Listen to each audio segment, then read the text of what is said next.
I'm Matt Litzy, and I go to St. Joseph Parish in Bowling Green.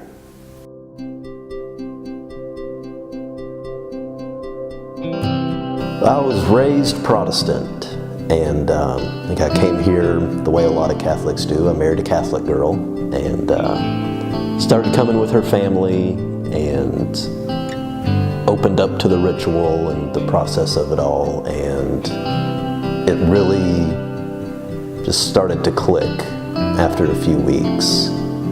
I got out of the Marines in 2009, and one of the things that I missed the most about it was being part of a unit, having that group of brothers that has your back no matter what.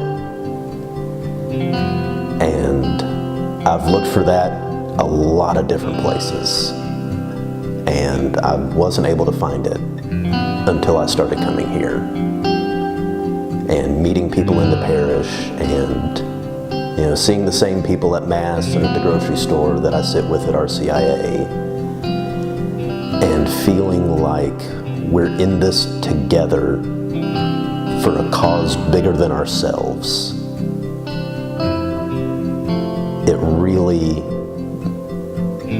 It helps you realize that your faith isn't about you.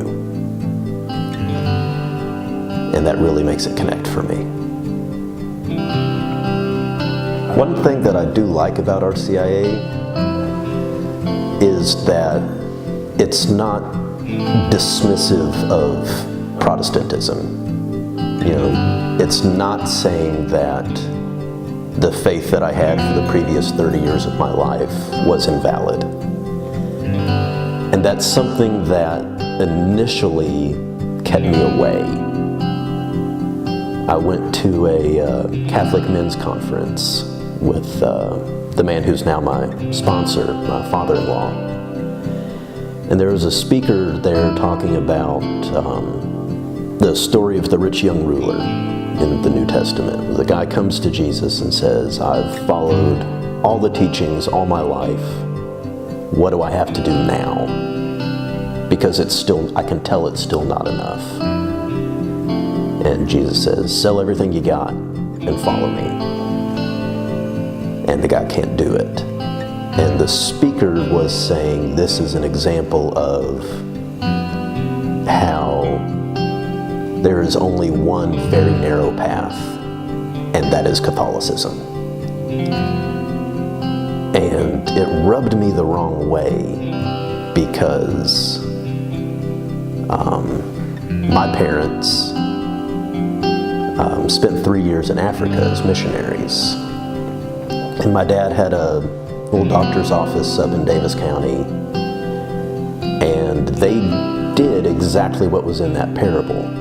They could tell that there was something more out there, and so they sold the practice, sold the house, sold pretty much everything they owned, and went where they were called.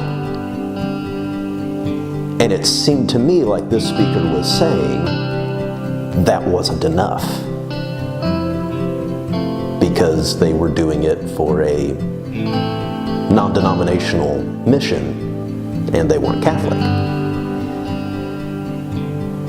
And it wasn't until I got further into reading about it that I realized that wasn't the case, that wasn't what they were saying.